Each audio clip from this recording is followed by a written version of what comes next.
দীর্ঘ সময় নীরবতা অবলম্বন করার ব্যাপারে আমি তোমাকে ওসিয়ত করছি, এটা তোমার উপরে ওয়াজিব করে না। দীর্ঘ সময় চুপ করে থাকাটা একটা মারেফতের পরিচয়। যখন আপনি চুপচাপ থাকবেন, খুব বেশি কথা বলবেন না, বেশি অপ্রয়োজনীয় কথা বলবেন না, প্রয়োজনীয় কথা বলবেন, আল্লাহর পক্ষ থেকে আপনার কলমের উপরে ইলম আসবে, ইলমে লাদুন্নি আল্লাহর পক্ষ থেকে আসবে ইনশাআল্লাহ।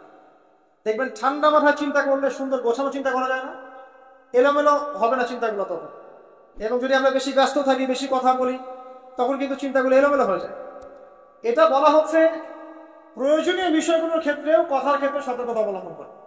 তাহলে অপ্রয়োজনীয় যে কথাগুলো আছে, যে গীবত, পরনিন্দা, পরচর্চা, অহেতুক মিউজিক শোনা বা অহেতুক কাব্য চর্চা, অহেতুক উপন্যাস, এগুলোর কি মূল্য আছে? তাহলে যখন প্রয়োজনীয় ক্ষেত্রে আল্লাহ পাক বলছেন আলাইকা বিতুলিস সামতি, তোমার উপরে দীর্ঘ নীরবতাকে ওয়াজিব করে নাও, তাহলে অপ্রয়োজনীয় গান, গল্প, আড্ডাবাজি, এই যে আমরা চায়ের দোকানে করছি, ক্যারাম খেলতে খেলতে করছি, লুডো খেলতে খেলতে করছি, অহেতুক আড্ডাবাজি করছি, ফ্রেন্ড সার্কেল একত্রিত হলে অনেক অহেতুক গল্প হয়ে যায়। এবং বেশিরভাগ গল্পের ক্ষেত্রেই হয় গীবত বা রিয়া বা আত্মপ্রদর্শন, তাই না, বা সমালোচনা। আর বাই দ্য ওয়ে, জাতি হিসেবে আমরা খুব বাচাল জাতি আছি। আমরা কাজের চেয়ে কথা বলতে বেশি পছন্দ করি। আমরা কাজের চাইতে কথা বলতে বেশি পছন্দ করি, কিন্তু যারা উন্নত সভ্যতা তারা কথা কম বলে, কাজ বেশি করে।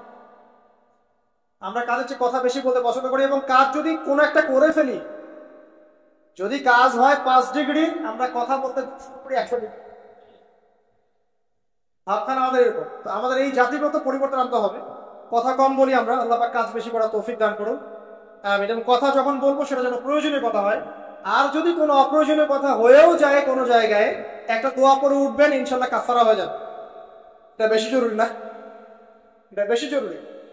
তো যখন কোনো জায়গায় বসলেন, অপ্রয়োজনীয় অনেক কথা হয়ে গেছে, ওঠার আগে বলবেন সুবহানাকা আল্লাহুম্মা ওয়া বিহামদিক আশহাদু আল্লা ইলাহা ইল্লা আনতা আস্তাগফিরুকা ওয়া আতুবু ইলাইক। বাস, আপনার এই বৈঠকে যদি কোনো অপ্রয়োজনীয় কথা হয়ে যায়, আল্লাহ পাক সেটা মাফ করে দেবেন ইনশাআল্লাহ। এটা মা বোনদেরকে শেখাবেন, কারণ তাদের এটা বেশি প্রয়োজন। যাই হোক, এরপরে আসেন। তারপরে তিনি বলছেন জিদনি ইয়া রাসূলুল্লাহ, আমাকে আরো কিছু ওসিয়ত করুন। তিনি বলছেন ওয়া ইয়াকা কাসরাতুদ দাহিক, খুব ইম্পর্টেন্ট। তোমার উপরে এটা অবধারিত করো যে তুমি বেশি হাসবে না, বেশি বেশি হাসবে না। সূরা তাওবার মধ্যে একটা আয়াত আছে, তারা বেশি বেশি হেসে নিক, অচিরে তারা এমন অনেক বেশি কান্নাকাটি শুরু করবে। তারা হেসে নিক, অচিরেই তারা অনেক বেশি কান্নাকাটি শুরু করবে। নবী সাল্লাল্লাহু আলাইহি ওয়াসাল্লাম হাদিসে বলেছিলেন, তোমরা যদি জানতে আমি যা জানি, আল্লাহর পক্ষ থেকে আমি যা জানি, তোমরা যদি তা জানতে, তাহলে তোমরা একটা মাঠে একত্রিত হয়ে যেতে, স্ত্রীকে ছেড়ে দিয়ে একটা মাঠে একত্রিত হয়ে যেতে এবং সেজদায় পড়ে কান্নাকাটি শুরু করতে। তোমরা যদি জানতে আমি যা জানি, তোমরা সেটা জানো না। তো বেশি হাসাটার কুফল কি? নবী সাল্লাল্লাহু আলাইহি ওয়াসাল্লাম বলছেন ফাইন্নাহু ইউমিতুল কলব। এটা ওই যে কলবের কথা বললাম, কলবের যত্ন নিতে হবে, কলবকে মেরে ফেলবে। বেশি বেশি হাসলে কলবকে মেরে ফেলবে। আবার এখন দেখি কিছু ব্যায়ামের অ্যাসোসিয়েশন বের হয়েছে, এরা সবাইকে হাসায় হো হো করে, এরা সবাইকে হো হো করে হাসায়, বলে জোরে জোরে হাসলে হার্টের অসুখ নাকি কম হয়। আর আল্লাহ রাসূল বলছেন যারা বেশি বেশি হাসে এদের কলব মরে যায়। নবীজি কেমন করে হাসতেন? নবী সাল্লাল্লাহু আলাইহি ওয়াসাল্লাম মুচকি হাসতেন। তিনি হাসতেন, এমনকি বলা হচ্ছে হাদিসে নিজের দিনী ভাইয়ের সাথে, মুসলিম ভাইয়ের সাথে হাসি মুখে সাক্ষাৎ করলে নেকি হয়, আমল নামে নেকি লেখা হয়। তো হাসবো অবশ্যই আমরা, কখনোই মানে হাসা কমিয়ে দিব, অবশ্যই হাসবো, তবে অট্ট হাসি না। অট্ট হাসি নিজের হৃদয়টাকে কি করে, মেরে ফেলে। মুচকি হাসি। আর নবীজি কখনো কখনো এমন ভাবে হেসেছেন যে তার দাঁত দেখা গেছে, এমন ভাবেও হেসেছেন, কিন্তু সেটা সংখ্যা খুব কম ছিল।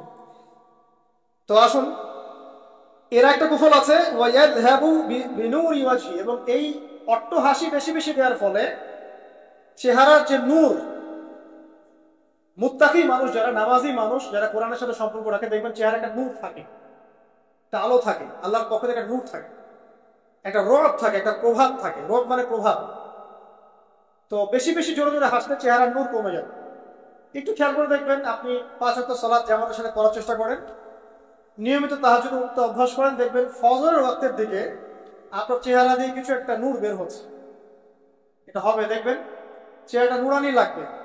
দেখবেন অনেক ভাই যারা মারা গেছেন, জানাজা পড়াতে গিয়ে দেখবেন চেহারা নুরানি চেহারাতে আলো বের হচ্ছে। আর মানুষ যত বেশি পাপ করতে থাকে চেহারা নূর তত কমতে থাকে, চেহারা নূর তত কমতে থাকে। যত বেশি প্রকাশ্য আর গোপন পাপ মানুষ করতে থাকে চেহারা নূর কমতে থাকে। তবে অনেক নুরানি চেহারার পিছনেও কিন্তু শয়তান থাকে, এটাও মাথায় রাখতে হবে। তো আল্লাহ পাকের প্রকৃত মুত্তাকি বান্দা হওয়ার তৌফিক দান করুন, আমিন। আর দুটো ওসিয়ত তিনি করেছেন, সেটা হলো যে কুলতু জিদনি ইয়া রাসূলুল্লাহ, আমি বললাম ইয়া রাসূলুল্লাহ আমাকে আরো বাড়িয়ে দিন, আরো ওসিয়ত করুন। তিনি বলছেন কুলিল হাক ইন কানা মুররান, সবসময় সত্য কথা বলবে যদিও এটা তিতা শোনায়, মানুষের কাছে তিক্ত মনে হয়, তুমি সত্য কথা বলবে। সত্যের সংজ্ঞাটা আমাদের জানতে হবে। সত্যের সংজ্ঞাটা আমরা যা শিখেছি এটা চূড়ান্ত সংজ্ঞা নয়। সত্যের ডেফিনেশন হচ্ছে সূরা কাহফের 29 নম্বর আয়াত আছে। কোন সূরায়? সূরা কাহফ 29 নম্বর আয়াতে আছে। আল্লাহ পাক বলেছেন ওয়াকুলিল হাক্কু মির রাব্বিকুম ফামান শাআ ফালইউমিন ওয়া মান শাআ ফালইয়াকফুর।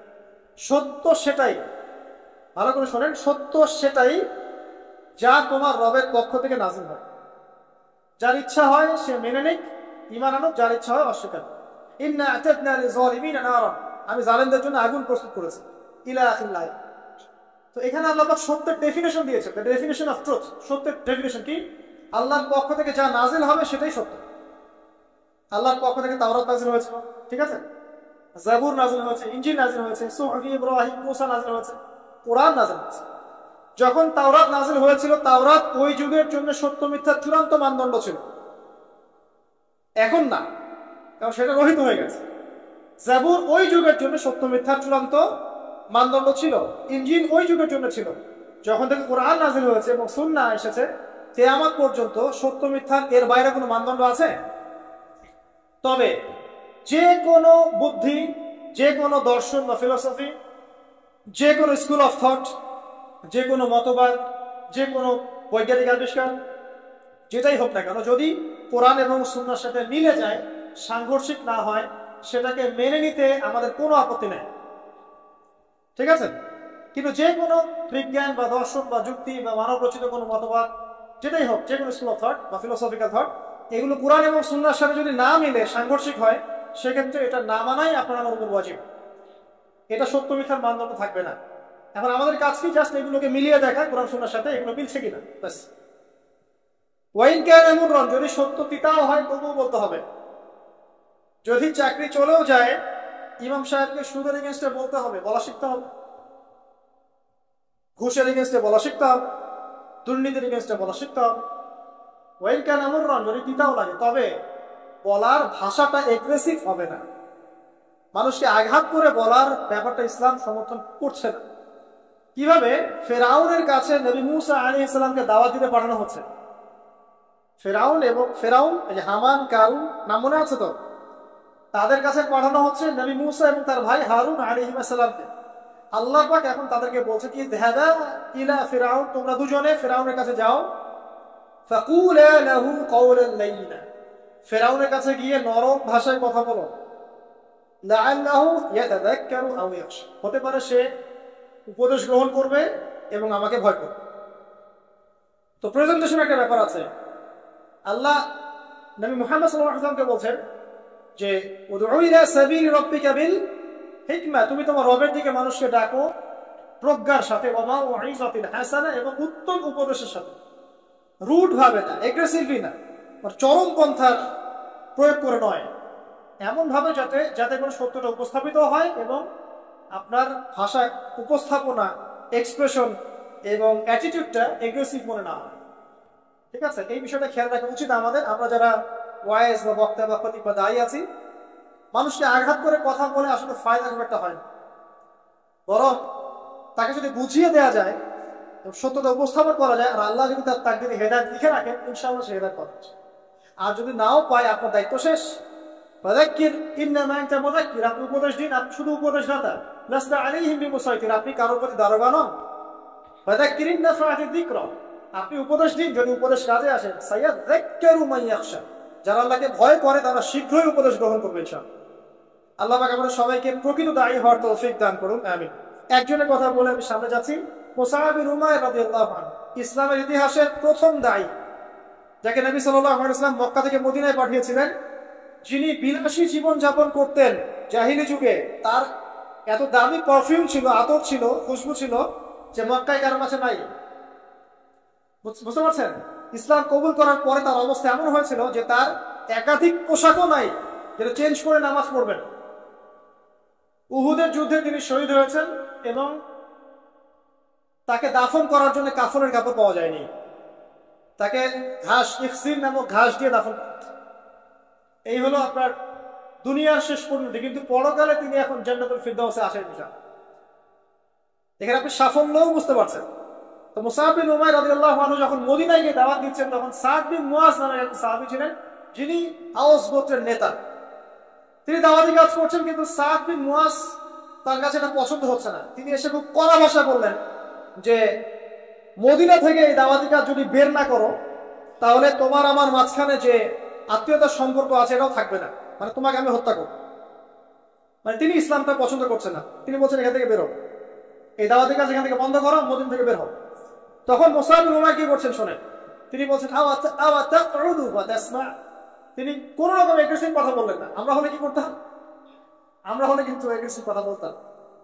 আমাদের ইস্যু না থাকলেও যে পরিমাণে এগ্রেসিভ কথা আমরা বলি, ইস্যু খুঁজে খুঁজে বের করে একজনের মানহানি করার জন্য, আন্ডারস্টিমেট করার জন্য, মানুষের চোখে তাকে আন্ডারস্টিমেট করার, কত কি না ইস্যু না থাকলেও। আর এখানে তো ইস্যু জাজল্যমান, তাকে সে কড়া ভাষায় বলছেন বেরো এখান থেকে, এই মসজিদ থেকে বেরো, দাওয়াতি কাজ করা যায়। তিনি বলছেন আপনি কি একটু বসবেন, একটু শুনবেন? ওয়াইন রাদিতা বিহি কবিলত, আমি যে দাওয়াতটা দিচ্ছি এটা যদি আপনার পছন্দ হয় তাহলে আপনি কবুল করবেন। ওয়াইন কারিহতা, যদি আপনি এটা অপছন্দ করেন, আযালনা আনকা মাতা, তাহলে আপনি যেটা অপছন্দ করছেন এটা আমরা এখান থেকে নিয়ে চলে থাকবো। কত ডিপ্লোম্যাটিক অ্যান্সার, যে আমি যে দাওয়াতটা দিচ্ছি এই দাওয়াতটা যদি আপনার পছন্দ হয় আপনি কবুল করেন, যদি না হয় তাহলে আমি এখান থেকে চলে যাব। এবার তিনি বসলেন, তাওহীদের কথা শোনালেন, লা ইলাহা ইল্লাল্লাহ দাওয়াত দিলেন, ইসলামের সব বেসিক জিনিসগুলো বোঝালেন। সাদ বিন মুআজ রাদিয়াল্লাহু আনহু ইমিডিয়েটলি ইসলাম কবুল করলেন এবং তার মধ্য দিয়ে 80টা পরিবার ইসলাম কবুল করলেন। এই হচ্ছে দায়ী ক্যারেক্টার হওয়া উচিত। আল্লাহ পাক আমাদেরকে তার মতো দায়ী হওয়ার তৌফিক দান করুন, আমিন। তো যেটা বলছিলাম যে সত্য উপস্থাপন করতে হবে, তবে মাউইজাতুল হাসানা, হিকমার সাথে, প্রজ্ঞার সাথে এবং যুগোপযোগী ভাবে কোরআন সুন্নাহকে হাতে নিয়ে ওয়ার্ল্ডকে ডিল করার মতো জ্ঞান থাকতে হবে। সর্বশেষ নবী সাল্লাল্লাহু আলাইহি ওয়াসাল্লাম যে ওসিয়তটা করছেন সেটা হলো, তিনি বলছেন লা তাখাফ ফিল্লাহি লাওমাতা লাইম, হে আবু যর, আল্লাহর পথে চলার ক্ষেত্রে নিন্দুকের নিন্দার কোনো পরোয়া করবে না। আল্লাহর পথে যখন তুমি চলতে শুরু করবে, কোন চলা? প্রকৃত চলার কথা বলছি, কথিত চলার কথা বলছি না। আমরা কিন্তু ম্যাক্সিমাম কথিত চলি, আর প্রকৃত চলার কথা বলছি। মানে ইসলামের বেসিক প্রতিটা বিষয় আপনি মেনে চলেন, এটা প্রকৃত চলা। এবং নিষেধ, বেসিক নিষেধ সব ছেড়ে দেন, এর নাম প্রকৃত চলা। আর কথিত কি? বাইন বাইন মুযাবযাবিনা বাইনাহুম, মানে এদিকেও আছে এদিকেও আছে, মানে যখন যেদিকে বাতাস সেদিকে ফ্লো। ঠিক আছে? পাবলিক দেখলো, একটা ফতোয়া দিলাম, পাবলিক চেতে গেল, ফতোয়া চেঞ্জ করে দিল, মুযাবযাবিনা বাইনাহুম। তো প্রকৃত চলা, যখন তুমি প্রকৃত রূপে আল্লাহর পথে চলবে, তখন মানুষ তোমার নিন্দা করবে, সমালোচনা করবেই। মানুষ নিন্দা করবেই, সমালোচনা করবেই। এটা নবীগণের সুন্নাত। নূহ আলাইহিস সালাম থেকে শুরু করে মুহাম্মদ সাল্লাল্লাহু আলাইহি ওয়াসাল্লাম পর্যন্ত এমন কোন নবী নাই যাকে তার কওম তিরস্কার করে নাই, বের করে দেয় নাই, অত্যাচার করে নাই। কোন কোন ক্ষেত্রে নবীদেরকে হত্যা পর্যন্ত করা হচ্ছে। তো নবীগণের যে নিষ্পাপ কোনো মানুষ আছে, তাহলে তাদেরকে এই ভোগান্তি কেন পোহাতে হলো? তারা কি আমাদের চেয়ে অন্য কোনো ইসলাম ফলো করতেন? তাহলে আমরা এমন কোনো ইসলাম ফলো করছি যেটা করলে আমাদের সব ঠিক থাকে, চাকরিও যায় না, পরিবারে সব ঠিক থাকে, এদিকে আমি ব্যবসাও লাভ উন্নতি করছি, ঠকাচ্ছি, আবার আমার হজমরাও ঠিক আছে, মাশাআল্লাহ। সো এমন ইসলামের কথা বলা হচ্ছে এখানে, যে ইসলাম পালন করলে, পরিপূর্ণ ইসলাম যারা পালন করছে না, এরা তখন আপনাকে নিন্দা করবে, সমালোচনা করবে, আপনাকে তিরস্কার করবে। এটা শুরু হবে আপনার পরিবার থেকে। আপনি টোটাল ইসলাম ফলো করার চেষ্টা করেন, আপনার পরিবার থেকে বাধা শুরু হবে ফার্স্ট অফ অল, এখান থেকে। তারপরে সমাজ মেনে নিবে না, তারপরে দেখা যাবে ধর্ম নেতারা মেনে নিবে না। প্রচলিত একটা সিস্টেম চলছে, আপনি এসে একটা নতুন কিছু বলছেন, তখন এরা মেনে নিবে না, যে নতুন বিষয়টা অবশ্যই কোরআন সুন্নাহর সাথে মিল আছে। তারপরে সর্বোচ্চ লেভেল ফেরাউন নমরুদ, এটা পরে ওটা সবার আগে আসবে। তবে নবীজি বলছেন সাল্লাল্লাহু আলাইহি ওয়াসাল্লাম, লা তাখাফা ফিল্লাহি লাওমাতা লাইম, কোন নিন্দুকের নিন্দা বা সমালোচনার পরোয়া করবে না। মনে রাখবেন, যারা বীর তাদের গায়ে আঘাতের চিহ্ন থাকে, যারা কাপুরুষ এদের গায়ে কখনো আঘাতের চিহ্ন থাকে। আর যারা ইসলাম ফলো করেও খুব পুত পবিত্র থাকতে চায়, ডানেও যাবো না বামেও যাবো না, এভাবেই সব চলবে, তাদের ঈমান, ইসলাম এবং ইহসান নিয়ে নতুন করে ভাবার সময় এসেছে। আল্লাহ পাক আমাদেরকে প্রকৃত ইসলাম ফলো করার তৌফিক দান করুন, আমিন। এই জাতিগত পরিবর্তন আনতে হবে। যে যে সেক্টরে আছি আমরা, সেই সেক্টরে দক্ষ মানুষদেরকে সেই জায়গায় নেতৃত্ব দিতে হবে। তখন দেখবেন ইনশাআল্লাহ সমাজে সুশৃঙ্খলতা আসবে, শৃঙ্খলা আসবে ইনশাআল্লাহ। আপোষের যে ভেদাভেদ, কাদা ছোড়াছুড়ি এবং অতিরিক্ত কথা বলার মানসিকতা এবং কম কাজ করার মানসিকতা, এগুলো চলে যাবে ইনশাআল্লাহ। আল্লাহ পাক আমাদের সবাইকে আবু সাঈদ রাদিয়াল্লাহু আনহুর এই প্রশ্নোত্তরের মধ্য দিয়ে যে ওসিয়তগুলো আমরা পেলাম, এগুলোর উপরে আমাদের সবাইকে আমল করার তৌফিক আল্লাহ পাক দান করুন, আমিন। আমি শেষ করার আগে জাস্ট পয়েন্টগুলো একবার বলছি। এই হাদিসের মধ্যে নবী সাল্লাল্লাহু আলাইহি ওয়াসাল্লাম যে ওসিয়তগুলো করেছেন, এক, তাকওয়া অবলম্বন করতে হবে, তাকওয়া মানে আল্লাহ ভীতি। এটা আমাদের প্রতিটা আমলকে সুন্দর করে দিবে ইনশাআল্লাহ, এটা এক নাম্বার। দুই, কোরআন তেলাওয়াত নিজের উপরে ওয়াজিব করে নিতে হবে এবং আল্লাহর জিকিরকে নিজের উপর ওয়াজিব করে নেওয়া লাগবে। তাহলে কি হবে, আল্লাহ আসমানে আমাদেরকে স্মরণ করবেন এবং পৃথিবীতে আল্লাহ পাক এই জাহিলিয়াতকে পাশ কাটিয়ে চলার মতো নূর আমাদেরকে দান করবেন ইনশাআল্লাহ আযজা ওয়া জাল। তারপরে নবীজি বলেছেন যে দীর্ঘ সময় নীরব থাকার একটা অভ্যাস তৈরি করো, নীরবতা অবলম্বনের চর্চা করো, তাহলে কি হবে, তোমার দিনের কাজগুলো গুছিয়ে আসবে ইনশাআল্লাহ। আল্লাহ পাকে নূর পাওয়া যাবে, মারিফত অর্জন হবে। তারপরে নবী সাল্লাল্লাহু আলাইহি ওয়াসাল্লাম বলেছেন যে বেশি বেশি হাসা থেকে বিরত থাকবে। বেশি বেশি অট্ট হাসি দিলে কলব মরে যায় এবং চেহারার নূর জ্যোতি চলে যায়। শেষের দিকে নবীজি বলেছেন সাল্লাল্লাহু আলাইহি ওয়াসাল্লাম যে সব সময় সত্যের উপর থাকবে, সত্য কথা বলবে, যদিও সেটা তিতা হয়, যদিও সেটা তিক্ত হয়। এরপর তিনি বলেছেন আল্লাহর পথে চলার ক্ষেত্রে কোনো নিন্দুকের নিন্দার পরোয়া করবে না। এবং সর্বশেষ তিনি বলেছেন অন্যের সমালোচনা করার ক্ষেত্রে তোমার মন যদি সায় দেয়, তাহলে তোমার নফসকে কন্ট্রোল করবে, এটা এই ধারণার ভিত্তিতে যে ওই দোষটা তোমার মধ্যেও আছে। আওসিনি, আমাকে কিছু ওসিয়ত করুন, আমাকে কিছু ওসিয়ত করুন। নাসিহাত না, ওসিয়ত, যেটা অক্ষরে অক্ষরে পালন করা হয়, এর নাম হচ্ছে ওসিয়ত। ক্বালা, নবী করিম সাল্লাল্লাহু আলাইহি ওয়াসাল্লাম বললেন, উসিকা বিতাকওয়াল্লাহ, হে আবু যার, আমি তোমাকে ওসিয়ত করছি আল্লাহকে ভয় করার। ফাইন্নাহু আযয়ানু লিআমরিকা কুল্লি, কারণ আল্লাহকে ভয় করাই হচ্ছে এমন বিষয় যা তোমার প্রত্যেকটা কাজকে সুন্দর করে দিবে ইনশাআল্লাহ। কুলতু, আবু যার রাদিয়াল্লাহু আনহু বলছেন, আমি বললাম, জিদনি ইয়া রাসূলুল্লাহ, আমার জন্য আরো বাড়িয়ে দিন হে আল্লাহর রাসূল, আরো কিছু বলুন। ক্বালা, নবী সাল্লাল্লাহু আলাইহি ওয়াসাল্লাম বলেন, আলাইকা বিতিলাওয়াতিল কুরআন, আলাইকা বিতিলাওয়াতিল কুরআন, তোমার উপরে কোরআন তেলাওয়াতকে অবধারিত করে নাও। ওয়া যিকরিল্লাহি আযজা ওয়া জাল, এবং আল্লাহ রাব্বুল আলামিনের জিকির বা স্মরণ করার বিষয়টাকে অবধারিত করে নাও। ফাইন্নাহু যিকরুল লাকা ফিস সামা, কারণ এই দুটো কাজের মধ্য দিয়ে আসমানে তোমাকে স্মরণ করা হবে, আসমানবাসী তোমাকে স্মরণ করবে। ওয়া নূরুল লাকা ফিল আরদ, এবং এই দুটো কাজের মধ্য দিয়ে পৃথিবীতে তোমাকে নূর দেয়া হবে, আল্লাহর পক্ষ থেকে নূর বা আলো দেয়া হবে। কুলতু, আবু যার রাদিয়াল্লাহু আনহু বলছেন, আমি বললাম, জিদনি ইয়া রাসূলুল্লাহ, আমার জন্য আরো বাড়িয়ে দিন হে আল্লাহর রাসূল সাল্লাল্লাহু আলাইহি ওয়াসাল্লাম। তিনি বলছেন, ক্বালা আলাইকা, আলাইকা বিতুলিস সামতি, তোমার উপর অবধারিত করে নাও দীর্ঘ নীরবতা, দীর্ঘ সময় চুপ করে থাকার বিষয়টা তোমার উপর অবধারিত করে নাও। ফাইন্নাহু মাতরাদাতুন লিশ-শাইতান, কারণ এই কাজের মধ্য দিয়ে শয়তান বিতাড়িত হয়ে যায়। সুবহানাল্লাহ। ওয়া আউনুন লাকা আলা আমরি দীনিক, দীর্ঘ সময় চুপ থাকলে তোমার দিনের প্রতিটা কাজ করার ব্যাপারে আল্লাহ তোমাকে সাহায্য করবেন, বা দীর্ঘ নীরবতার ব্যাপারটা দিনের প্রতিটা কাজ করার ক্ষেত্রে তোমাকে সহযোগিতা করবে। কুলতু, আমি বললাম, জিদনি ইয়া রাসূলুল্লাহ, হে আল্লাহর রাসূল সাল্লাল্লাহু আলাইহি ওয়াসাল্লাম, আমাকে আরো বাড়িয়ে দিন, আরো কিছু বলুন, আরো কিছু ওসিয়ত করুন। ক্বালা, তিনি বললেন, ইয়াকা ওয়া কাসরাতাদ দুহিক, সাবধান থাকবে, বেশি বেশি হাসবে না।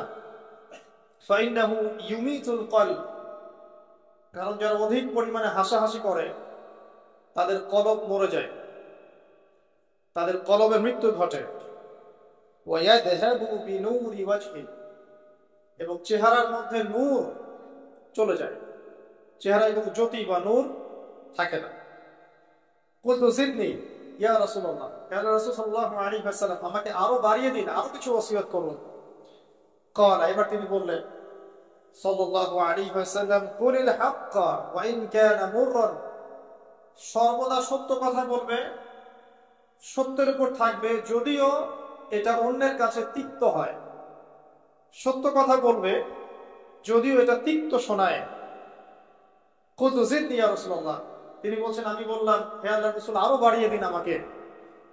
ক্বালা, এবার নবীজি বললেন সাল্লাল্লাহু আলাইহি ওয়াসাল্লাম, লা তাখাফ ফিল্লাহি লাওমাতা লাইম, আল্লাহর পথে কাজ করার ব্যাপারে বা আল্লাহর পথে চলার ক্ষেত্রে, আল্লাহর দ্বীন পালনের ক্ষেত্রে নিন্দুকের নিন্দার পরোয়া করবে না। আল্লাহর ব্যাপারে নিন্দুকের নিন্দার সমালোচনার পরোয়া করবে না। কুলতু জিদনি ইয়া রাসূলুল্লাহ, তিনি বললেন, আমি বললাম যে আরো বাড়িয়ে দিন হে আল্লাহর রাসূল আমার জন্য। নবী করিম সাল্লাল্লাহু আলাইহি ওয়াসাল্লাম বললেন, ক্বাল লিয়াহজুসকা আনিন নাস মা তা'লামু মিন নাফসিক, যখন মানুষের ব্যাপারে তোমার নেগেটিভ কোনো মন্তব্য করতে হয় বা কারো ব্যাপারে যদি নিন্দা করতে চাও, এরকম ইচ্ছা জাগে মনের মধ্যে, তাহলে আগে চিন্তা করবে যে এই দোষটা তোমার মধ্যে আছে কিনা। অর্থাৎ নিজের নফসের খেয়ালটা তুমি আগে বেশি নিবে অন্যের নিন্দা করার আগে। রাওয়াহুল বাইহাকি, হাদিসে এসেছে বাইহাকি শরীফের মধ্যে ফি শুআবুল ঈমান, এবং মিশকাতুল মাসাবিহের মধ্যে এসেছে হাদিসটা 414 এবং 415 পৃষ্ঠায়। অত্যন্ত চমৎকার একটা হাদিস। আজকে আমরা ইনশাআল্লাহ আযজা ওয়া জাল এই হাদিসের উপরে সামান্য কিছু কথা বলে আমাদের আলোচনা শেষ করব ইনশাআল্লাহ তাআলা। আবু যর রাদিয়াল্লাহু আনহু একজন বিশিষ্ট সাহাবী, আপনারা জানেন, যার ব্যাপারে নবী করিম সাল্লাল্লাহু আলাইহি ওয়াসাল্লাম বলেছিলেন, আবু যর, তুমি খুব নরম মানুষ, তাই কখনো দায়িত্ব চেয়ে নিও না, কারণ তোমার উপরে যদি দুইজন মানুষের দায়িত্ব দেয়া হয়, তোমাকে যেন ছুরিবিহীন জবাই করে দেয়া হবে। আবু যর রাদিয়াল্লাহু আনহু খুব আধ্যাত্মিক নরম মনের মানুষ ছিলেন। তিনি নবী সাল্লাল্লাহু আলাইহি ওয়াসাল্লামকে খাস করে বলছেন, এটা আমভাবে নয়, আমি যেমন আমভাবে সবার উদ্দেশ্যে কথাগুলো বলছি, এভাবে আমভাবে নবীজি এই কথাটা তাকে বলেননি, বরং খাস ভাবে বলেছেন, পার্সোনাল নসিহত, ইন্ডিভিজুয়ালি বলেছেন। তিনি বলছেন, হে আল্লাহর রাসূল, আমাকে কিছু নসিহত করো, কিছু ওসিয়ত করো। ওসিয়ত কি জিনিস? যেমন কেউ চলে যাওয়ার আগে ওসিয়ত করে, বাবা ইন্তেকাল করছে তার আগে ওসিয়ত করে, মাকে দেখিস, হ্যাঁ, বোনদের খোঁজ খবর রাখিস, সন্তানদের ব্যাপারে খোঁজ খবর রাখিস ইত্যাদি। এটা ওসিয়ত করা, মানে যে কথাগুলো আমরা অক্ষরে অক্ষরে পালন করতে চাই, প্রতিশ্রুতি ব্যক্ত করি, এরকম কথা, কনভারসেশন। একটু চিন্তা করেন, নবী করিম সাল্লাল্লাহু আলাইহি ওয়াসাল্লাম যদি আপনাকে আমাকে খাস করে কোনো জায়গায় ডেকে নিয়ে কথাটা বলতেন, কেমন হতো?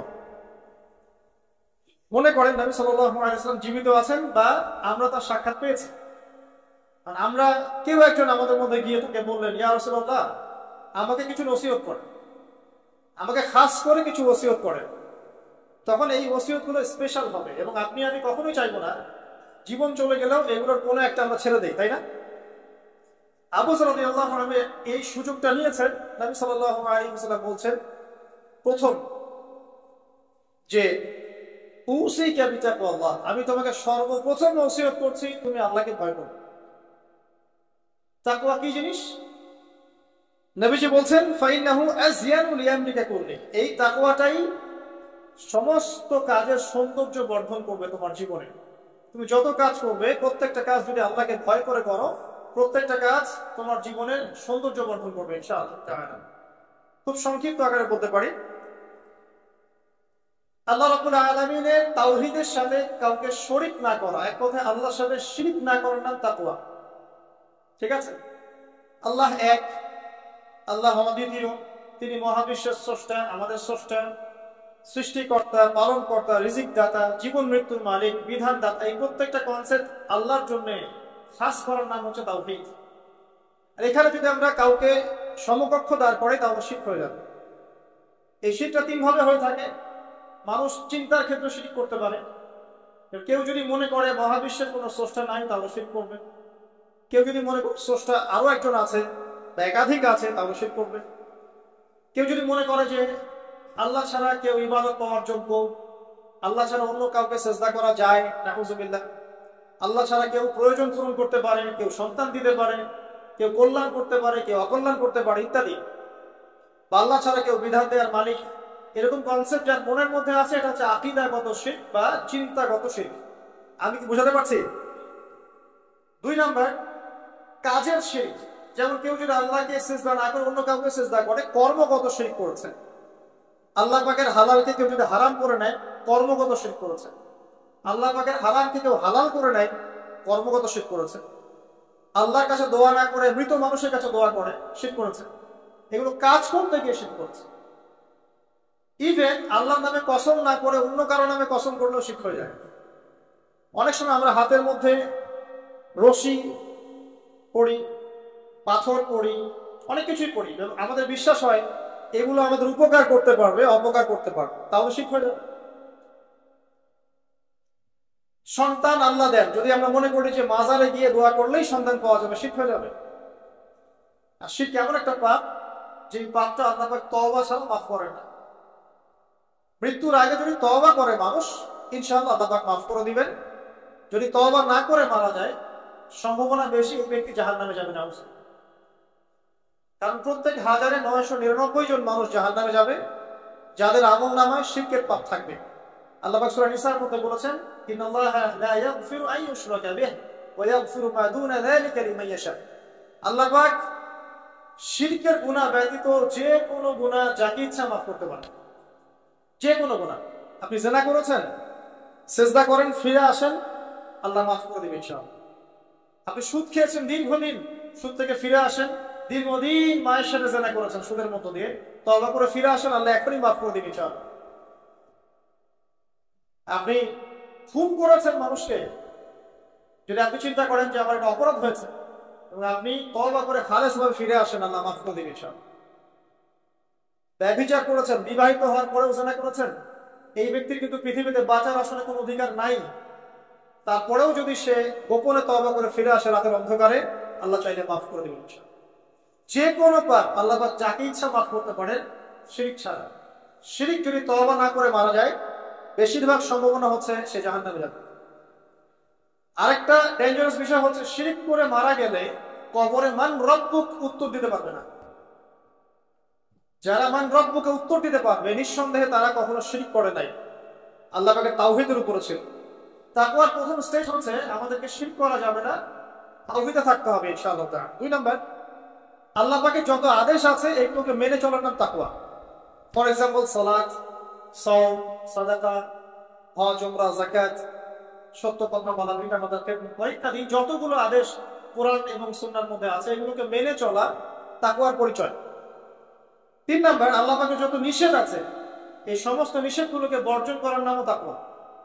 শুধু আদেশ মানলাম, নিষেধ বর্জন করলাম না, এটা আসলে প্রকৃত তাকওয়ার পরিচয় নয়। আজকে আমরা মাশাআল্লাহ সবাই সালাত করেছি, কালকে সকালে যদি আবার সুদি লেনদেন করি, আমার মধ্যে তাকওয়া আসলে নাই।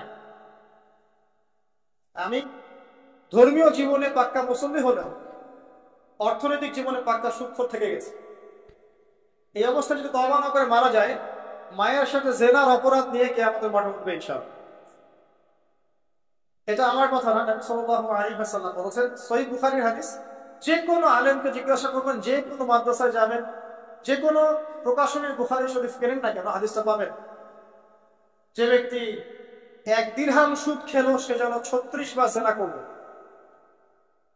আপনি যদি জানেন যে আপনার ক্লোজ কোনো ফ্রেন্ড বা আত্মীয় বা whoever he is সে জিনা করে বেড়ায়, মেয়েদের সাথে একাধিক মেয়ের সাথে তার সম্পর্ক আছে, ইলিগাল রিলেশনশিপ, আপনি নিশ্চয়ই তার দিকে সম্মানের দৃষ্টিতে তাকাবেন।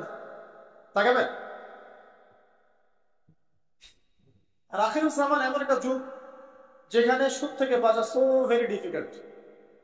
এখানে হাজারে খুব কম মানুষই সুদ থেকে বাঁচতে পারবে। যারা বেঁচে থাকবে তাদের গায়েও সুদের ছিটা ফোটা এসে লাগবে। কারণ পুরো বিশ্বের ইকোনমিক সিস্টেমটাই সুদ ভিত্তিক। এটা পরিপূর্ণরূপে ইসলামিক ধাঁচে সাজানো এখন সম্ভব বলে মনে হচ্ছে না। আমরা চেষ্টা করতে পারি। সম্ভব কখন হবে? যখন শেকড় উপরে আসবে। আর শেকড় কখন উপরাবে? যখন মালহামা হবে। আর মালহামা কখন হবে? যখন মদিনার গুরুত্ব কমে যাবে এবং জেরুজালেমের গুরুত্ব বেড়ে যাবে। তখন ইনশাআল্লাহ তাআলা উপরের লেভেল থেকে সুদ বলতে কিছু থাকবে না ইনশাআল্লাহ। তবে এখন কি করবেন? ফাত্তাকুল্লাহা মাসতাতা'তুম। এখন এতটুকু করবেন, ফাত্তাকুল্লাহা মাসতাতা'তুম, তোমরা সাধ্যমতো আল্লাহকে ভয় করো। পারতপক্ষে চেষ্টা করবেন সুদ যেন আপনার গায়ে না লাগে। আল্লাহ পাক বোঝার তৌফিক দান করুন, আমিন। বলছিলাম আল্লাহ পাকের নিষেধগুলোকে বর্জন করার নাম তাকওয়া।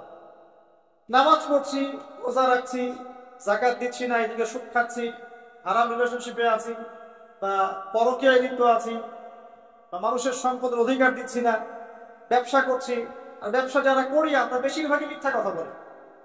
আমরা ব্যবসা যারা করি ম্যাক্সিমাম মিথ্যা কথা বলি, মিথ্যা কসম করি। এবং আমাদের এই মিথ্যা কসম আর প্রতারণার কারণে জালেম শাসকের শাসন চাপিয়ে দেওয়া হয় আল্লাহর পক্ষ থেকে। এটা হাদিসে এসেছে। যখন ব্যবসায়ীরা প্রতারণা করবে, মিথ্যা কসম করে পণ্য বিক্রি করবে এবং মাপে কম দিবে, সিন্ডিকেট করবে, তখন আল্লাহর পক্ষ থেকে 2টা আযাব আসে। এক, জালেম পরাশক্তিকে চাপিয়ে দেওয়া হয় যারা এদের উপর জুলুম করবে। 2, সমাজের মধ্যে দুর্ভিক্ষ নেমে আসে। এগুলো নবী সাল্লাল্লাহু আলাইহি ওয়াসাল্লামের কথা, বদলানোর কোনো সুযোগই নেই। আজ হোক আর কাল হোক এগুলো ফুলে যাবে ইনশাআল্লাহ তাআলা, যদি না আমরা আমাদের জায়গা থেকে সরে আসি। তো যারা আমরা ব্যবসা করছি অনেকেই মিথ্যা কথা বলি ম্যাক্সিমাম, এবং মনে করি যে ব্যবসা এগুলো মিথ্যা বলা জায়েজ, এটা ব্যবসার অংশ মনে করি আমরা। সৎ ব্যবসায়ী কিয়ামতের দিন নবীগণের সাথে থাকবেন। যারা সৎ ব্যবসায়ী তারা কিয়ামতের মাঠে নবীগণের সাথে হাসর করবেন। ছাঁচে খুঁজে পাবেন না, এখন খুব কম সৎ ব্যবসায়ী পাবেন। যাই হোক, যেটা বলছিলাম ভাই, প্রিয় ভাইরা, যে শুধু আদেশ মানার নাম তাকওয়া নয়, নিষেধটা বর্জন করতে হবে। আমরা নামাজ, রোজা, হজ, যাকাত সবই করছি মাশাআল্লাহ, ব্যবসায়িক জীবনে মাপে কম দিচ্ছি, ইকোনমিক লাইফে সুদ খাচ্ছি, আর পলিটিক্যাল লাইফ নিয়ে আমি কোনো কথা বলতে চাচ্ছি না। সেখানে কতটুকু আল্লাহ আর কতটুকু রাসূল আছেন আল্লাহ ভালো জানেন, আল্লাহ বিচার করবেন। আমি মৌলিক কথাগুলো বলছি। দেখেন, ফ্যামিলিগত ব্যাপারে আমরা দেখবেন বাহ্যিকভাবে ইসলামের লেবাস পোশাক আছে ঠিকই, আর ভিতরে অরিজিনাল ইসলাম নাই। দেখবেন পরিবারে ম্যাক্সিমাম পরিবারে দেখবেন পর্দা নাই, নামাজি ব্যক্তির খুব অভাব। নামাজি চিন্তা হলে আপনাকে ফজরের জামাতে আসতে হবে। নামাজি চিন্তা হলে আপনাকে ফজরের জামাতে আসতে হবে। এই মসজিদেই আজকে ফজরে আসবেন, দেখবেন এই যে মুসল্লি যারা বসে আছেন তাদের 50%ই নাই। তো আমরা পার্সিয়াল ইসলাম ফলো করছি, কিছু মানছি কিছু মানছি না। আল্লাহ বলছেন এটা না, পরিপূর্ণরূপে ইসলামে প্রবেশ করো, এবং এটার নাম তাকওয়া। উসিকুম বিতাকওয়াল্লাহ, আমি তোমাকে আল্লাহর তাকওয়া, আল্লাহকে ভয় করার ওসিয়ত করছি, খাস করে অনুরোধ করছি, ওসিয়ত করছি। আদেশ মানার নাম যেমন তাকওয়া, নিষেধ বর্জনের নাম তাকওয়া। শুধু আদেশ মানলেই হবে না, নিষেধগুলো বর্জন করার চেষ্টা করতে হবে। আমরা এই জায়গাটাতেই সমস্যায় ভুগছি। আদেশ আমরা অনেকেই পালন করতে পারি, আলহামদুলিল্লাহ, নামাজ পড়তে পারি, রোজা রাখতে পারি, অনেকে যাকাত দেই মাশাআল্লাহ, সাদাকা করি, দান সাদাকা করি, ইসলামের প্রতি ভালোবাসা আছে, আল্লাহর প্রতি রাসূলকে মহব্বত করি, কিন্তু হারাম রিলেশনশিপ ছাড়তে পারছেন না। দেখবেন অ্যাফেয়ার ছাড়তে পারছেন না, ফ্রি মিক্সিং ছাড়তে পারছেন না, রিবা ছাড়তে পারছেন না, আপনার পরকীয়া ছাড়তে পারছেন না, অহেতুক এই যে নোংরা অপসংস্কৃতি ছাড়তে পারছেন না।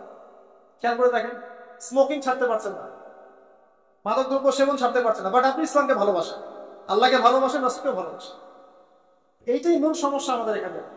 আমি ফিল করি আল্লাহ পাক আমাদের সবাইকে আদেশ মানার সাথে সাথে নিষেধ বর্জন করার তৌফিক দান করুন, আমিন। 4,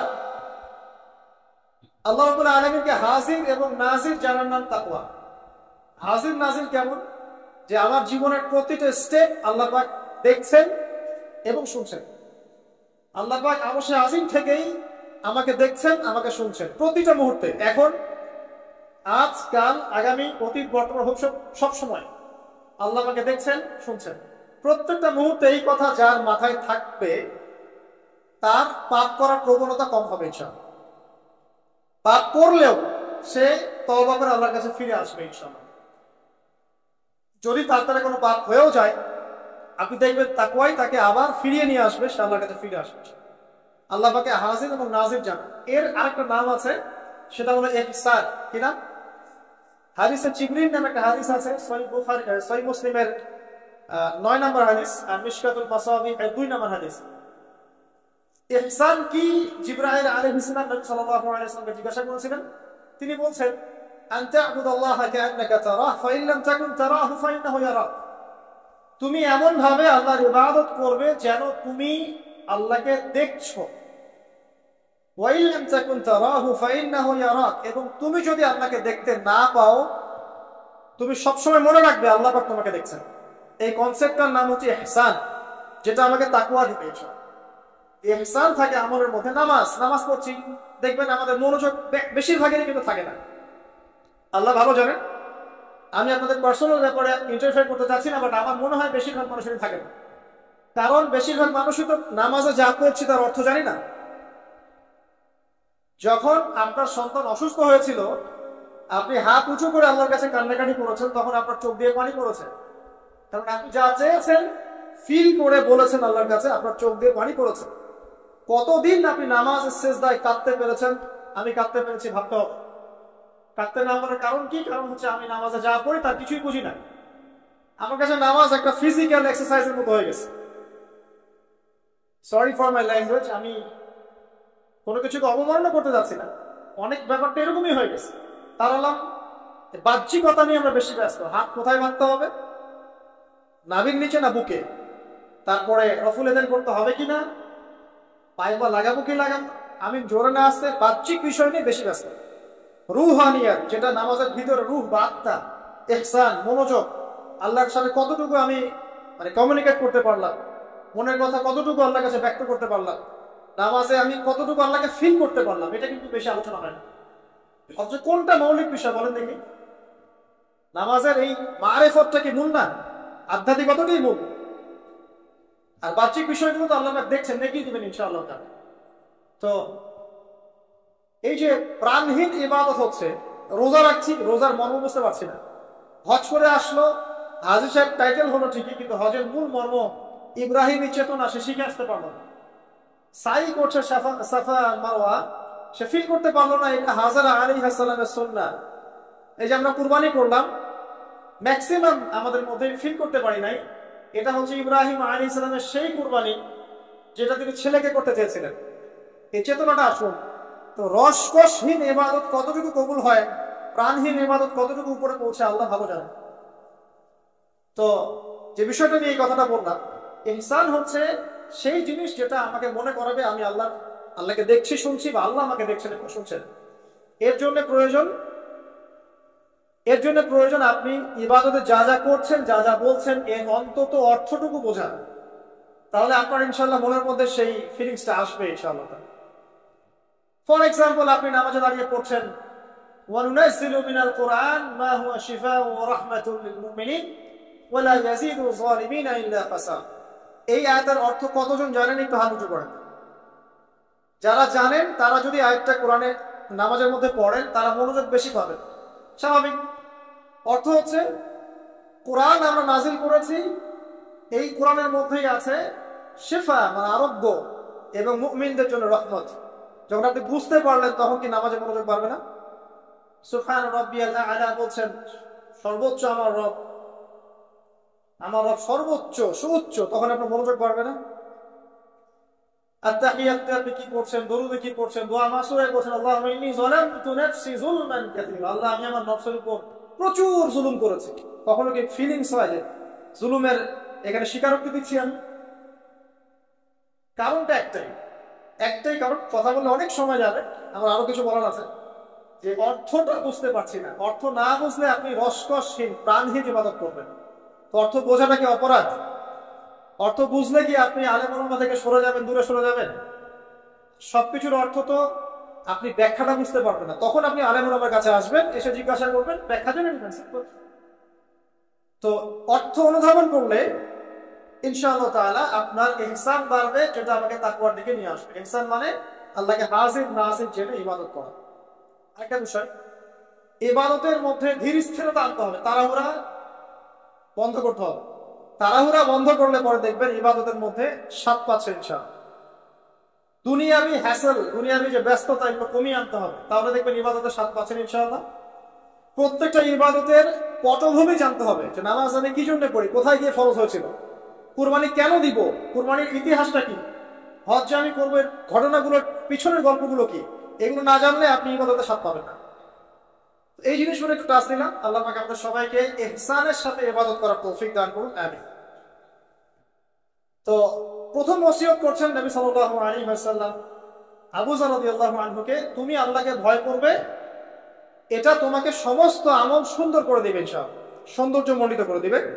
তাকওয়া মানে আমরা জানলাম আল্লাহর সাথে শিরক না করা, তাওহীদের উপর থাকা। 2, আল্লাহ পাকের আদেশগুলোকে মেনে চলার চেষ্টা করা। 3 নাম্বার, একই সাথে এট দ্য সেম টাইম আল্লাহ পাকের নিষেধগুলোকে বর্জন করা। 4, আল্লাহ পাককে হাজির এবং নাজির জানা, আল্লাহ পাক আমার প্রতিটা কাজ দেখছেন, শুনছেন, এবং এগুলোর জন্য আল্লাহ পাক আমাকে জবাবদিহি করাবেন, কোনো সন্দেহ নাই, জবাবদিহি করাবেন। তো বিদায় হজের ভাষণ নবী সাল্লাল্লাহু আলাইহি ওয়াসাল্লাম বলেছিলেন, এই তাকওয়ার কথাই বলেছেন। তিনি বলেছিলেন সাল্লাল্লাহু আলাইহি ওয়াসাল্লাম যে আজকে থেকে আরবের উপর অনারবের কোনো ভেদাভেদ নাই, সাদার উপর কালো, কালোর উপর লালের কোনো ভেদাভেদ নাই। কুল্লুকুম মিন আদম, তোমরা সবাই আদম সন্তান, ওয়া আদম মিন তুরাব, এবং আদম হচ্ছে মাটির সন্তান। ইল্লা তাকওয়া, শুধু তাকওয়া ব্যতীত, যার মধ্যে আল্লাহর ভীতি যত বেশি, সে আল্লাহর কাছে তত বেশি মর্যাদা সম্পন্ন। সূরা হুজুরাতেও সেম কথা আছে, 13 নম্বর আয়াতে আল্লাহ পাক বলেছেন, ইয়া আইয়ুহান নাস, হে মানব জাতি, ইন্না আকরামাকুম ইনদাল্লাহি আতকাকুম, হে মানব জাতি, তোমাদের মধ্যে আল্লাহর কাছে সবচেয়ে বেশি মর্যাদা সম্পন্ন সেই ব্যক্তি যে অধিক মুত্তাকি বা অধিক তাকওয়াওয়ালা। এবং এই তাকওয়ার পজিশনটা কোথায় সেটা নবী সাল্লাল্লাহু আলাইহি ওয়াসাল্লাম বলেছেন। এটা আমার টুপিতে নাই, আমার দাড়ি, আমার লেবাস, আমার পোশাক, আমার চলাফেরা, এসবের মধ্যে তাকওয়ার প্রকৃত পরিচয় নাই।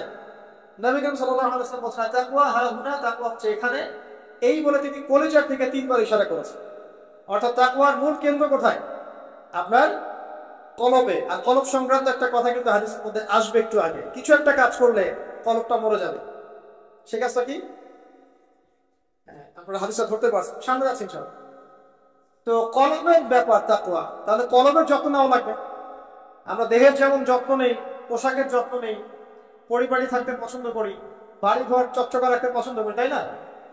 তো তাহলে কলবটাও পরিষ্কার করার চেষ্টা করতে হবে। কি করলে কলবের যত্ন হবে, তার কথা এই হাদিসে আছে, একটু সামনে যাচ্ছি ইনশাআল্লাহ। আমি ওই হাদিসের বাইরে কিছু কথা বলছি। কলবের যত্ন, বেশি বেশি মওতের স্মরণ এবং পরকালের ফিকির কলবকে চিন্তা করবে ইনশাআল্লাহ। মনের মধ্যে কোনো প্রকার রিয়া অহংকার রাখা যাবে না, কলব জীবিত হবে ইনশাআল্লাহ। কারো প্রতি হিংসা বিদ্বেষ পোষণ করবেন না, কলব চিন্তা থাকবে ইনশাআল্লাহ। মানব সেবামূলক যে কাজগুলো আছে, ফর এক্সাম্পল এতিমের দেখাশোনা করা, বিধবাদের খোঁজ খবর নেয়া, মিসকিনের পাশে দাঁড়ানো, এই কাজগুলো করলে কলব জিন্দা হয়, কলবের মধ্যে নূর আসে, সাকিনা আসে। কলব পরিষ্কার না করে যতই দাড়ি, টুপি, পাগড়ি, জুব্বা পরি না কেন, আদতে কোনো লাভ হবে না। আল্লামা তকি উসমানী হাফিজাহুল্লাহ তাসাউফ এবং তাজকিয়া ওইটা করতে পারেন, এখানে ডিটেইলস এই বিষয়ে জানতে পারবেন ইনশাআল্লাহ। সামনে যাই। আবু যর রাদিয়াল্লাহু আনহু বলছেন যে কুলতু, আমি বললাম, জিদনি ইয়া রাসূলুল্লাহ, হে রাসূল আমার জন্য আরো বাড়িয়ে দেন। তাকওয়ার বিষয়টা বুঝতে পেরেছে, আমার জন্য আরো বাড়িয়ে দেন, আরো কিছু ওসিয়ত করুন। নবী সাল্লাল্লাহু আলাইহি ওয়াসাল্লাম বলেন আলাইকা বিতিলাওয়াতিল কোরআন। দ্বিতীয় ওসিয়ত কি? আলাইকা কথার অর্থ হচ্ছে তোমার উপরে ওয়াজিব করে ফেলো, একেবারে তোমার উপরে শক্ত করে নাও। আলাইকা তোমার উপর শক্ত করে নাও, বিতিলাওয়াতিল কোরআন, কোরআনের তেলাওয়াত। তোমার উপরে কোরআনের তেলাওয়াতটাকে অবধারিত করে নাও, শক্ত করে নাও। ওয়া যিকরিল্লাহি আযজা ওয়া জাল্লা, এবং আল্লাহ পাকের জিকিরটাকে অবধারিত করে নাও। ফাইন্নাহু যিকরুন লাকা ফিস সামা, কারণ এই বিষয়টা আসমানে তোমাকে স্মরণের মাধ্যম হবে। ওয়া নূরুন লাকা ফিল আরদি, এবং পৃথিবীতে আল্লাহ পাক তোমাকে নূর দান করবে। দ্বিতীয় ওসিয়তের মধ্যে দুটো জিনিস, একটা হচ্ছে কোরআন তেলাওয়াত, একটা হচ্ছে আল্লাহ জিকির। কোরআন তেলাওয়াত সম্পর্কে সরল কয়েকটা কথা বলছি। কোরআন কারীম বিশুদ্ধ করে তেলাওয়াত শিখতে হবে, এক নম্বর বিষয়।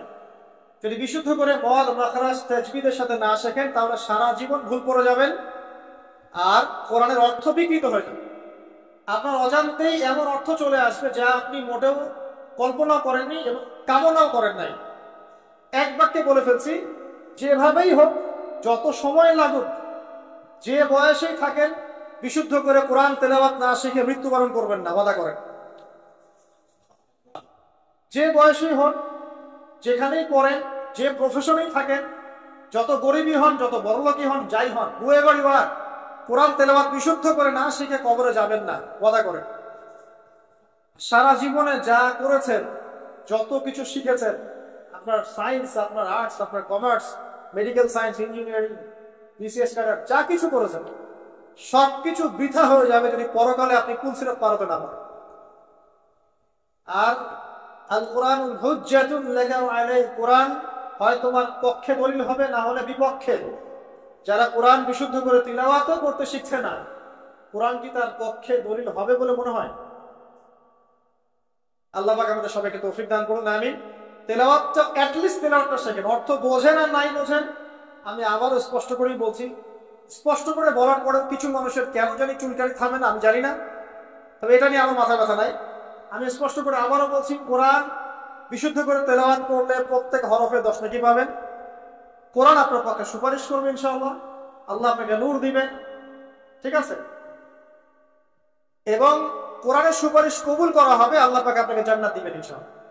তাই অর্থ না বুঝে যদি সারা জীবন কোরআন তেলাওয়াত করে যাই, কোরআন তেলাওয়াতের নেকি হবে ঠিকই, প্রত্যেক হরফে 10 নেকি হবে ঠিকই, কোরআন আপনার পক্ষে সুপারিশও করতে পারে, বাট কোরআনের প্রকৃত হকটা দুনিয়াতে আদায় হয়নি।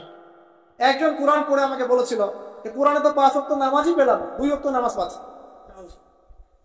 ফজর, যোহর, আসর, মাগরিব, ইশা সিরিয়ালে তো কোথাও দেওয়াই নাই, কেন নামাজ পড়ি? একজন কোরআন পড়েই বলছে, অর্থ পড়েই বলছে যে কোরআনে তো হাদিস মানার কোনো দলিল পেলাম না, কোরআনে কোথাও বলা হয়নি যে হাদিস মানো, এরকম বলছে। আমি যে প্রথমে একটা আয়াত তেলাওয়াত করলাম, ওয়া মা আতাকুমুর রাসূলু ফাখুযু, রাসূল সাল্লাল্লাহু আলাইহি ওয়াসাল্লাম যা দিয়েছেন তা গ্রহণ কর, সূরা তাওবা, সূরা হাশরের 7 নম্বর আয়াত। ওয়া মা নাহাকুম আনহু ফান্তাহু, এবং রাসূল যা থেকে নিষেধ করেছেন তা থেকে, তো এই রাসূলের আদেশ নিষেধ মানার জন্য হাদিস লাগবে না? তাহলে কোরআন পড়ে হাদিসে দলিল না পাওয়ার কারণ কি? কারণ সে খালি কাট পেস্ট প্রোটেস্ট্যান্ট ভার্সনে কোরআন পড়েছে, অর্থটা তাফসীরটা সে ঘেটে দেখে নেয়। অর্থ পড়ে উৎসাহিত করছি, তবে ফতোয়াবাজি করতে যাবেন না। আপনি যেটা বুঝবেন না, আলেম ওলামার কাছে গিয়ে অবশ্যই জিজ্ঞাসা করে অর্থ ব্যাখ্যা জেনে নেবেন। ফাসআল্লাহু আলা যিকরিন কুনতুম লা তা'লামুন, তোমরা জ্ঞানীদেরকে জিজ্ঞাসা করবে যদি সেই বিষয়ে তোমাদের জ্ঞান না থাকে। তো আবু যর রাদিয়াল্লাহু আনহু কে নবী সাল্লাল্লাহু আলাইহি ওয়াসাল্লাম বলেন, তিলাওয়াত, কোরআন তেলাওয়াতটাকে ওয়াজিব করে নাও নিজের উপরে। তো আমরা কি কমপক্ষে প্রতিদিন একটা করে সূরা পড়তে পারি না ভাই? এতটুকু যদি করেন আলহামদুলিল্লাহ। কোরআন গবেষণা আসার আগে আপনাকে আগে তিলাওয়াত বিশুদ্ধ করে পড়া শিখতে হবে এবং নিয়মিত তেলাওয়াত করতে হবে, তারপরে গবেষণার বুঝ আল্লাহ পাকের পক্ষ থেকে আসবে ইনশাআল্লাহ। এত সহজে আসবে না। আল্লাহ আমাদেরকে নিয়মিত কোরআন তেলাওয়াত করার তৌফিক দান করুন, আমিন। অনেক কোর্সও এখন বের হয়েছে যেগুলোর মধ্য দিয়ে খুব সহজেই কোরআনের অর্থ আপনি শিখতে পারেন। আপনি আরবি ব্যাকরণ শিখতে পারেন, আরবি ভাষা শিখতে পারেন, হ্যাঁ, কোরআনিক গ্রামার শিখতে পারেন, বা বিশুদ্ধ করে মদ মাখরাজের সাথে কোরআন শিখতে পারেন। অনলাইনেও আছে, অফলাইনেও আছে। যে মৃত্যুর আগে কমপক্ষে একটা বার কোরআনটা অর্থসহ পড়েন, আর অবশ্যই বিশুদ্ধ করে কোরআন তেলাওয়াত করতে শেখেন। আপনি যে বয়সেরই হন, যে পেশারই হন, আর যেখানকার মানুষের হন না, আল্লাহ পাক তৌফিক দান করুন। আরেকটা বলা হচ্ছে ওয়া যিকরুল্লাহি আযজা ওয়া জাল, এবং আল্লাহ পাকের জিকির, এই দুটো করলে আসমানে তোমাকে স্মরণ করা হবে এবং জমিন আল্লাহ পাক তোমাকে নূর দিবেন। আল্লাহ জিকির কি? আল্লাহকে স্মরণ করা। সবচেয়ে সেরা জিকির নামাজ। সবচেয়ে সেরা জিকির কি? নামাজ। তারপরে সেরা জিকির কোরআন তেলাওয়াত। কোরআনকে আল্লাহ পাক জিকির বলেছেন, ইন্না নাহনু নাযালনা যিকরা ওয়া ইন্না লাহু লাহাফিজুন। আমি কোরআনকে বা এই জিকিরকে নাযিল করেছি, আমি একে হেফাজত করব ইনশাআল্লাহ। এছাড়া জিকির বলতে আমরা আসলে যা বুঝি, এগুলো খুব শর্ট করে বললে প্রত্যেকদিন কিছু মাসনুন দোয়া কালাম আছে, যেগুলো পড়লে আপনার জিকিরের হক আদায় হয়ে যাবে। খুব সহজ। 100 বার সুবহানাল্লাহ পড়লে 1000 নেকি হবে, পারা যাবে না? এটা আপনি ড্রাইভ করতে করতে করতে পারেন, হাঁটতে চলতে করতে পারেন, মা বোনরা রান্না বান্না করতে করতে করতে পারেন। ঠিক আছে? ওকে। 100 বার আল্লাহু আকবার পড়া যাবে না? লা ইলাহা ইল্লাল্লাহ 100 বার পড়া যাবে না? খুব সহজ। বা সকালবেলা অ্যাটলিস্ট আপনি একটা বার পড়লেন আয়াতুল কুরসি, একবার পড়লেন সাইয়্যিদুল ইস্তিগফার। সাইয়্যিদুল ইস্তিগফার একবার পড়লে ওই দিন যদি সে ব্যক্তি মারা যায় তাহলে জান্নাত। মাগরিবের ওয়াক্তে পড়ে ফজর হওয়ার আগে যদি মারা যায় জান্নাত ইনশাআল্লাহ। এরকম অনেক দোয়া আছে। আউযু বিকালিমাতিল্লাহি তাম্মাতি মিন শাররি মা খালাক পড়বেন ইনশাআল্লাহ। কোনো অদৃশ্য দৃশ্যের অনিষ্ট আপনাকে স্পর্শ করবে না ইনশাআল্লাহ। জিন ভূত, জিন শয়তান, জাদু টোনা, চোখ লাগা, বদনজর, কোনো কিছুই কাজ করবে না ইনশাআল্লাহ। এগুলো নিয়ে এখন অনেক রোগী দেখেন না?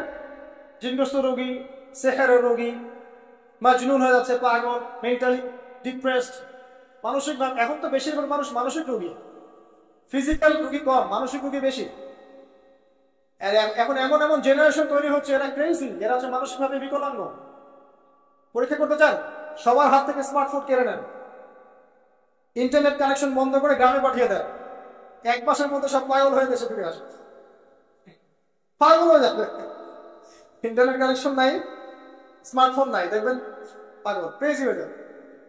যাই হোক, আল্লাহ পাক আমাদেরকে হেফাজত করুন। জিকির বাড়িয়ে দেন। একটা জিকির আছে, সুবহানাল্লাহি ওয়া বিহামদিহি আদাদা খালকিহি ওয়া রিদা নাফসিহি ওয়া জিনাতা আরশিহি ওয়া মিদাদা কালিমাতিহি। যে ব্যক্তি এটা 3 বার পড়বে, ফজরের পর থেকে নিয়ে সূর্য ওঠা পর্যন্ত বসে বসে যদি আল্লাহ জিকির করতেন, যে নাকি হতো, এতটুকু পড়লে সে নাকি হয়ে যাচ্ছে।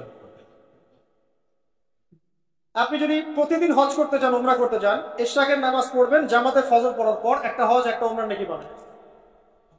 অনেক জিকির আছে, আমি শর্ট করে বলে দিই। হিসনুল মুসলিম একটা বই আছে, কিনা হিসনুল মুসলিম, এই বইয়ের মধ্যে সব জিকির দেয়া আছে, বিশুদ্ধ সনদে আছে, কোনো সমস্যা নেই। এই জিকির আজকারগুলো বাড়িয়ে দেন। আল্লাহ পাক বলছেন আসমানে তোমাকে স্মরণ করা হবে এবং পৃথিবীতে আল্লাহ পাক তোমাকে নূর দান করছে। আসমানেও যে স্মরণ করা যায়, এটা তো এখন আপনারা বোঝার কথা। এখন তো এই পিকচারগুলো বের হয়ে আসছে, আপনাকে কত হাজার কত বছর আগের পিকচার দেখানো হচ্ছে না?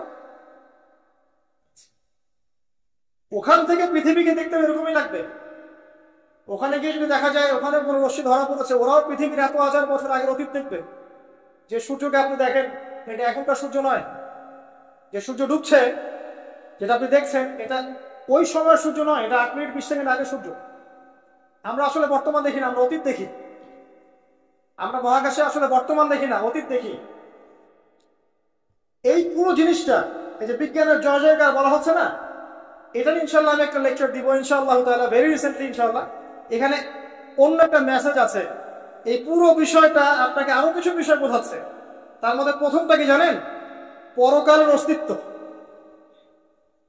পরকালের অস্তিত্ব এখন বললে জটিল হয়ে যাবে, আমি এদিকে যাচ্ছি না। এই পুরো আবিষ্কারটাই পরকালের অস্তিত্ব আপনাকে বোঝাচ্ছে, এবং আল্লাহ পাক যে টাইম ফ্রেমের ঊর্ধ্বে অবস্থান করছেন এটা আমাদেরকে বোঝাচ্ছে। এটার হাদিসও আছে। যা আবিষ্কার করা হয়েছে এগুলো প্রথম আসমানের বিষয়। এরকম আরো 2, 3, 4, 5, 7টা আসমান আছে, এবং 7ম আসমানের উপরে আছে মহাসাগর, তার উপর আছে কুরসি, তার উপর আরশে আজিম, তার উপরে আল্লাহ রাব্বুল আলামিন। আল্লাহ পাক এই টাইম ফ্রেমের ঊর্ধ্বে, আল্লাহ পাকের কাছে সবই অতীত, সবই বর্তমান, সবই ভবিষ্যৎ, এগুলো ঊর্ধ্বে আল্লাহ পাক। অতীত, বর্তমান, ভবিষ্যৎ আল্লাহ পাককে গ্রাস করতে পারেন না। আল্লাহ পাক এগুলো ঊর্ধ্বে আছেন। অনেক ব্যাপার আছে, ইনশাআল্লাহ এটা নিয়ে আমি পরে কথা বলবো, আজকে। তো যাই হোক, আসমানে আপনাকে স্মরণ করা হবে, তার মানে আসমানেও আল্লাহ পাকের সৃষ্টি আছে যারা আপনাকে স্মরণ করবেন, আল্লাহ পাক আপনাকে স্মরণ করবেন ইনশাআল্লাহ। এবং পৃথিবীতে আপনাকে নূর দেওয়া হবে। নূর মানে কি? আলো। আলো কখন লাগে? যখন অন্ধকার দূর করতে হয়। এই তো অন্ধকার দূর করতে আলো লাগে। পৃথিবীতে অন্ধকার আছে? এখানে অন্ধকার বলতে কি বোঝানো হয়েছে? রাতের অন্ধকার, জাহেলিয়াতের অন্ধকার। কিসের অন্ধকার? চারিদিকে জাহেলিয়াত নাই? সুদ, ঘুষ, জেনা, ব্যভিচার জাহেলিয়াত দিয়ে ভর্তি না? এই জাহেলিয়াত দূর করতে হলে আপনার টর্চ লাইট লাগবে, নূর লাগবে। সেই নূর আল্লাহ পাক আপনাকে দিবেন যদি আমি কোরআন তেলাওয়াত করি এবং আল্লাহর জিকির বাড়িয়ে দিই। আল্লাহ পাক আমাদেরকে সবাইকে নূর দান করুন, আমিন। এরপরে ওসিয়ত ছিল, শর্ট করে নিচ্ছি।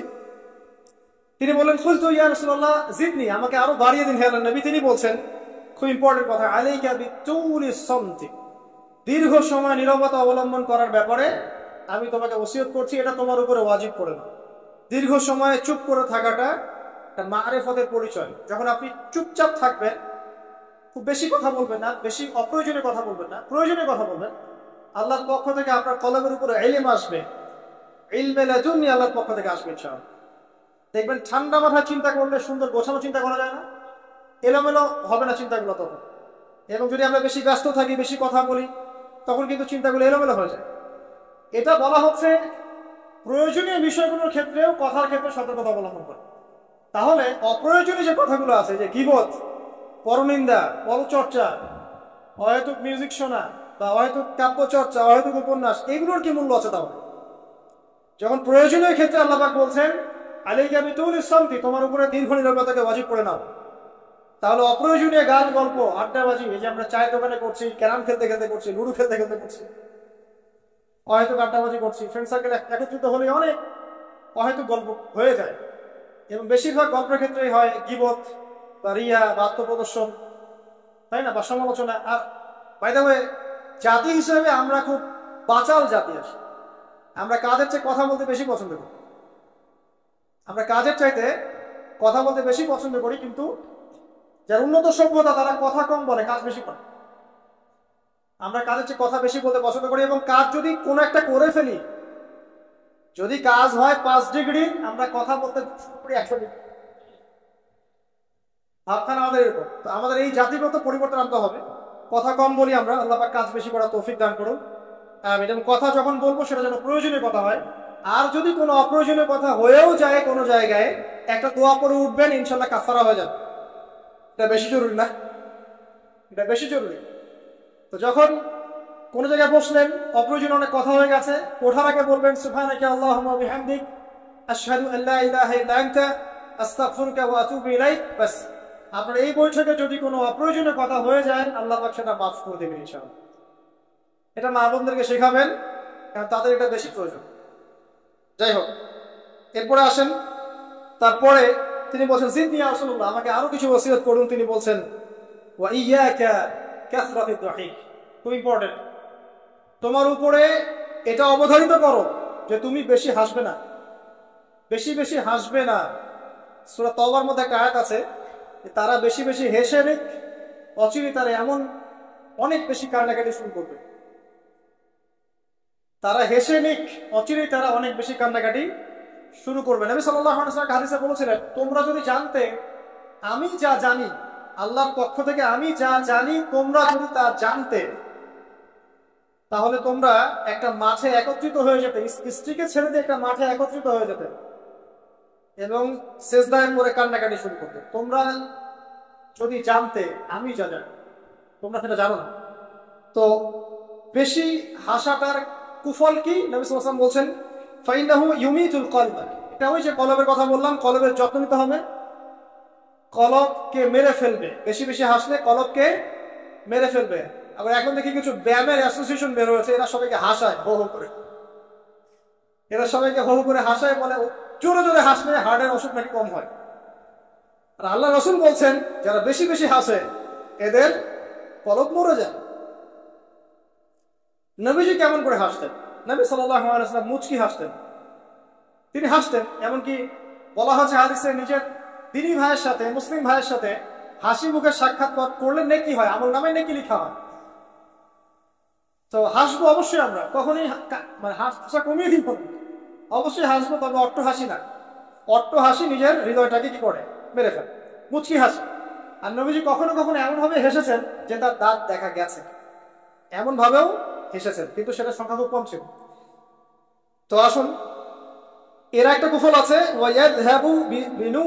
এবং এই অট্ট হাসি বেশি বেশি দেওয়ার ফলে চেহারার যে নূর, মুত্তাকি মানুষ যারা, নামাজি মানুষ যারা কোরআনের সাথে সম্পর্ক রাখে, দেখবেন চেহারা একটা নূর থাকে, একটা আলো থাকে, আল্লাহর পক্ষ থেকে একটা নূর থাকে, একটা রব থাকে, একটা প্রভাব থাকে। রব মানে প্রভাব। তো বেশি বেশি জোরে জোরে হাসলে চেহারার নূর কমে যাবে। একটু খেয়াল করে দেখবেন, আপনি 5 ওয়াক্ত সালাত জামাতের সাথে করার চেষ্টা করেন, নিয়মিত তাহাজ্জুদ উঠতে অভ্যাস করেন, দেখবেন ফজরের ওয়াক্তের দিকে আপনার চেহারা দিয়ে কিছু একটা নূর বের হচ্ছে।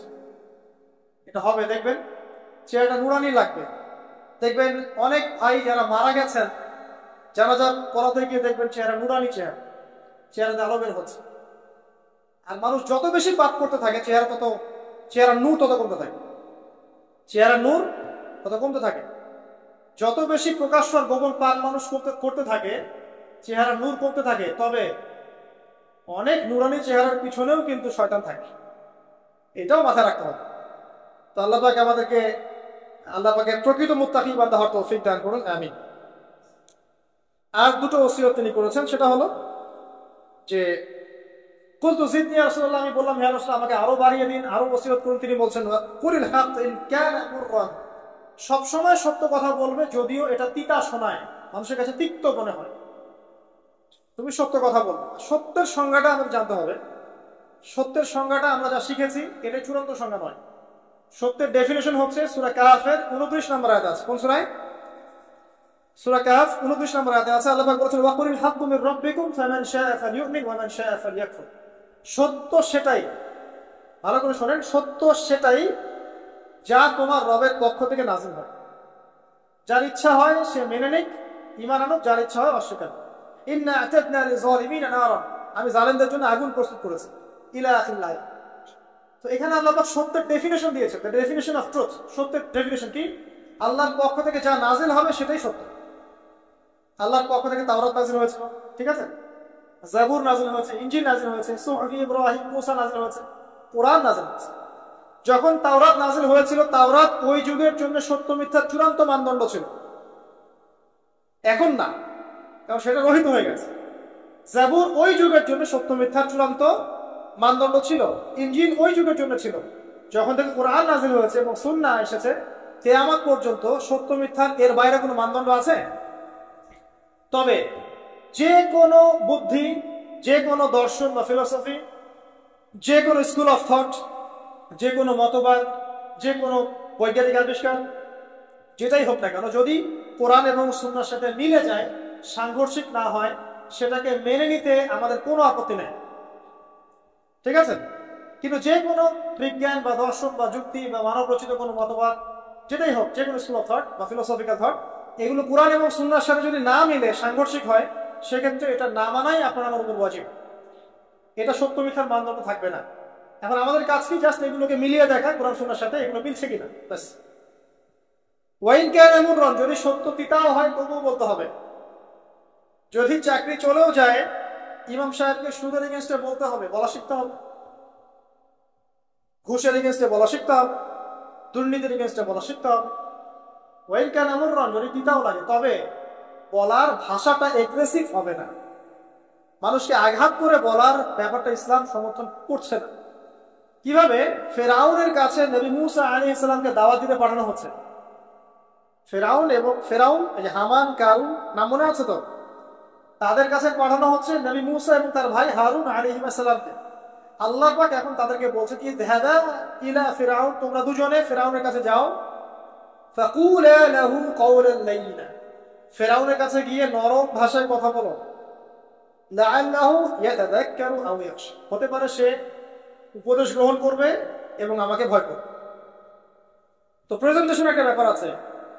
আল্লাহ নবী মুহাম্মদ সাল্লাল্লাহু আলাইহি ওয়াসাল্লামকে বলছেন যে উদউ ইলা সাবিলি রাব্বিকা বিল হিকমা, তুমি তোমার রবের দিকে মানুষকে ডাকো প্রজ্ঞার সাথে, ওয়া মাউইযাতিল হাসানা, এবং উত্তম উপদেশের সাথে, রুড ভাবে না, এগ্রেসিভলি না, চরম পন্থার প্রয়োগ করে নয়, এমনভাবে যাতে যাতে কোনো সত্যটা উপস্থাপিত হয় এবং আপনার ভাষা উপস্থাপনা, এক্সপ্রেশন এবং অ্যাটিটিউডটা এগ্রেসিভ মনে না হয়। ঠিক আছে, এই বিষয়টা খেয়াল রাখা উচিত আমাদের। আমরা যারা ওয়াইজ বা বক্তা বা খতিব বা দায়ী আছি, মানুষকে আঘাত করে কথা বলে আসলে ফায়দা খুব একটা হয় না, বরং তাকে যদি বুঝিয়ে দেওয়া যায়, সত্যতা উপস্থাপন করা যায়, আর আল্লাহ যদি তার যদি হেদায়েত লিখে রাখেন, ইনশাআল্লাহ সে হেদায়েত পাবে। আর যদি নাও পায়, আপনার দায়িত্ব শেষ। ফাযাক্কির ইন্নামা আনতা মুযাক্কির, আপনি উপদেশ দিন, আপনি শুধু উপদেশদাতা। লাস্তা আলাইহিম বিমুসাইতির, আপনি কারোর প্রতি দারোগা নন। ফাযাক্কির ইন নাফআতিয যিকরা, আপনি উপদেশ দিন যদি উপদেশ কাজে আসে। সায়াযাক্কারু মান ইয়াখশা, যারা আল্লাহকে ভয় করে তারা শীঘ্রই উপদেশ গ্রহণ করবে ইনশাআল্লাহ। আল্লাহ পাক আমাদের সবাইকে প্রকৃত দায়ী হওয়ার তৌফিক দান করুন, আমিন। একজনের কথা বলে আমি সামনে যাচ্ছি।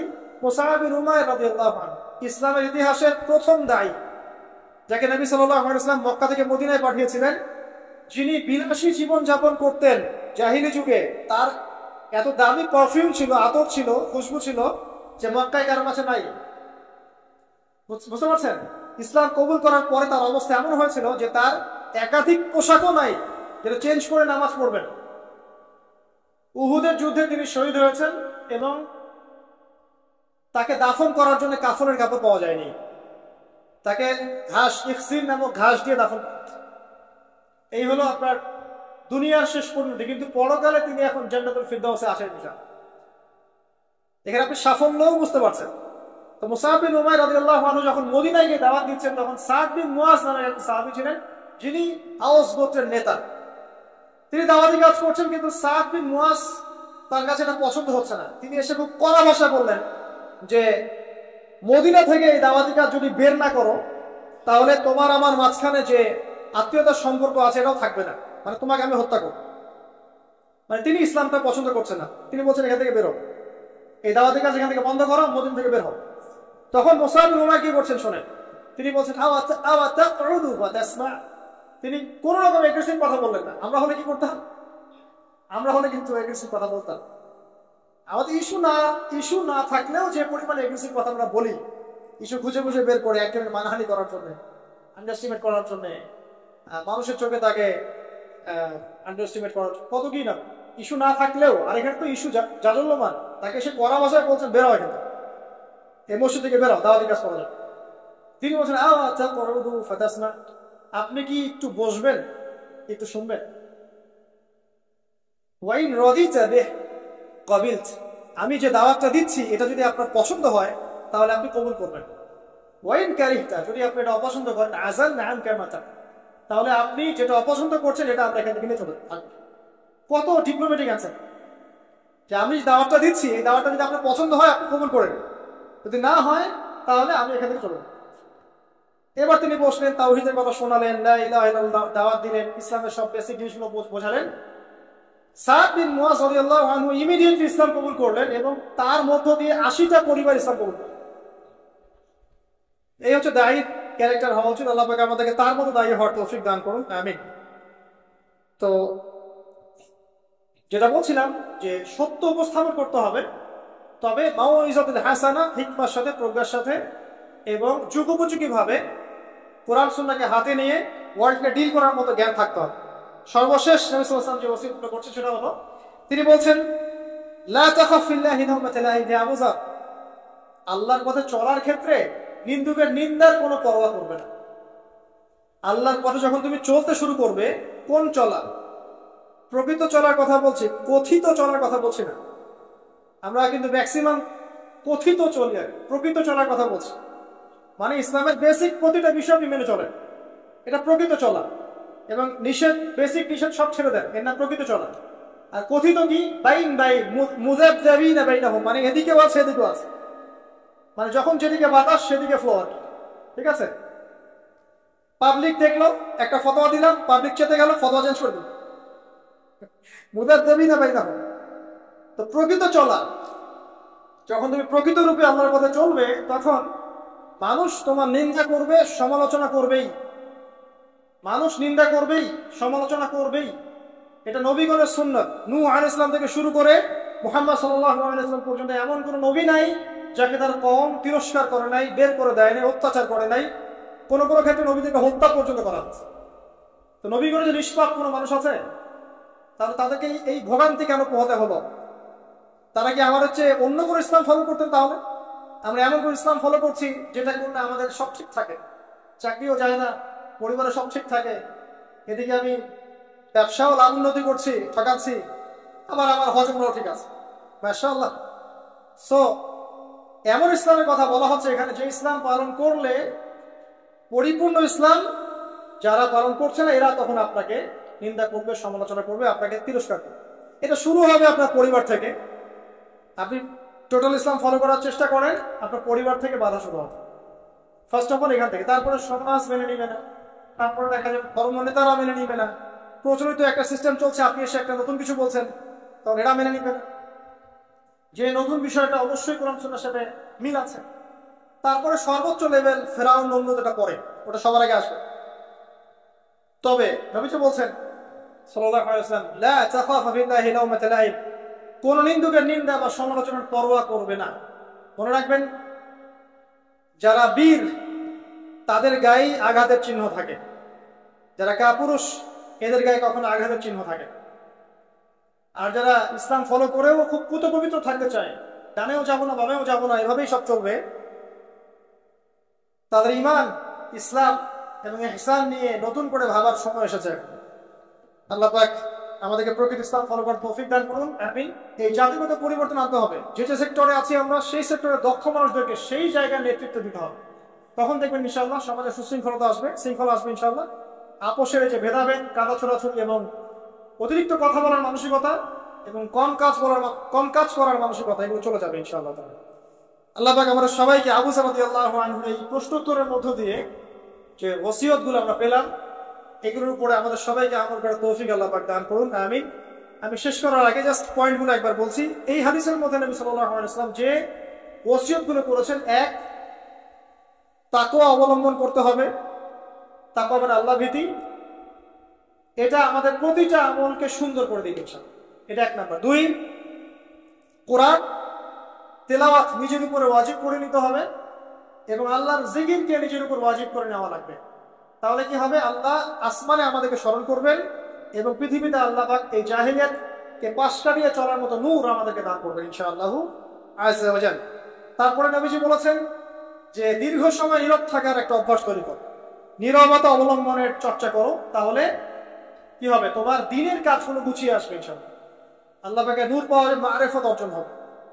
তারপরে নবী সাল্লাল্লাহু আলাইহি ওয়াসাল্লাম বলেছেন যে বেশি বেশি হাসা থেকে বিরত থাকবে, বেশি বেশি অট্ট হাসি দিলে কলব মরে যায় এবং চেহারার নূর জ্যোতি চলে যায়। শেষের দিকে নবীজি বলেছেন সাল্লাল্লাহু আলাইহি ওয়াসাল্লাম যে সব সময় সত্যের উপর থাকবে, সত্য কথা বলবে, যদিও সেটা তিতা হয়, যদিও সেটা তিক্ত হয়। এরপর তিনি বলেছেন আল্লাহর পথে চলার ক্ষেত্রে কোনো নিন্দুকের নিন্দার পরোয়া করবে না। এবং সর্বশেষ তিনি বলেছেন অন্যের সমালোচনা করার ক্ষেত্রে তোমার মন যদি সায় দেয়, তাহলে তোমার নফসকে কন্ট্রোল করবে, এটা এই ধারণার ভিত্তিতে যে ওই দোষটা তোমার মধ্যেও আছে। আল্লাহ পাক আপনার সবাইকে আজকের এই হাদিস থেকে শিক্ষা অর্জন করার তৌফিক দান করুন, আমিন। আমরা দোয়া করি আল্লাহ পাক আমাদের সবাইকে যেন কোরআন এবং সুন্নাহর চর্চা করার তৌফিক দান করেন এবং কোরআন এবং সুন্নাহ মাফিক জীবন গড়ার তৌফিক দান করেন। আল্লাহ রাব্বুল আলামিন আমাদের সবার নেক হায়াতকে বৃদ্ধি করে দেন। আমাদের মধ্যে যারা অসুস্থ সবাইকে আল্লাহ পাক শিফায়ে কামিলা দান করেন। আমাদের মধ্যে যারা রিজিকের সমস্যায় ভুগছে আল্লাহ পাক সবাইকে বেহিসাব রিজিক দান করেন। আমাদের পরিবারকে আল্লাহ পাক জান্নাতি পরিবার রূপে কবুল করেন। আমাদের আগামী প্রজন্মকে আল্লাহ পাক ইসলামের জন্য কবুল করেন। আমাদের নেতৃস্থানীয় ব্যক্তিবর্গ, শাসক প্রশাসক যারা আছেন সবাইকে আল্লাহ পাক খাস হেদায়েত দান করেন, তাদেরকে ইসলামের জন্য কাজ করার তৌফিক দান করেন। ইসলামের ভিতর এবং বাহিরের শত্রুদের থেকে মুসলিমদেরকে আল্লাহ পাক হেফাজত করেন। আমরা আরো দোয়া করি আল্লাহ রাব্বুল আলামিন যেন আমাদের আপোষে ভুল বোঝাবুঝি, ইখতিলাফ এবং মনোমালিন্যগুলোকে দূর করে দেন, আমাদেরকে ইউনাইটেড মুসলিম প্ল্যাটফর্ম গড়ে তোলার তৌফিক আল্লাহ পাক দান করেন। আল্লাহ রাব্বুল আলামিন আমাদের মধ্যে মা বোন যারা আছেন, এখানে আছেন কিনা জানি না, তাদেরকে খাস পর্দা করার তৌফিক এনায়েত করেন, পরিবারের শান্তি দান করেন, আমাদের বৈবাহিক জীবনগুলোকে আল্লাহ পাক সুখী করেন, আমাদেরকে তাকওয়া অবলম্বন করার তৌফিক দান করেন। এই হাদিস থেকে যে শিক্ষাগুলো অর্জন করলাম সেগুলো বাস্তবায়ন করার তৌফিক দান করেন। সর্বোপরি দ্বীন ইসলামকে আল্লাহর জমিনে প্রচার প্রসার এবং প্রতিষ্ঠার জন্য আমাদেরকে যে যার অবস্থান থেকে ভূমিকা রাখার তৌফিক আল্লাহ পাক দান করেন, আমিন।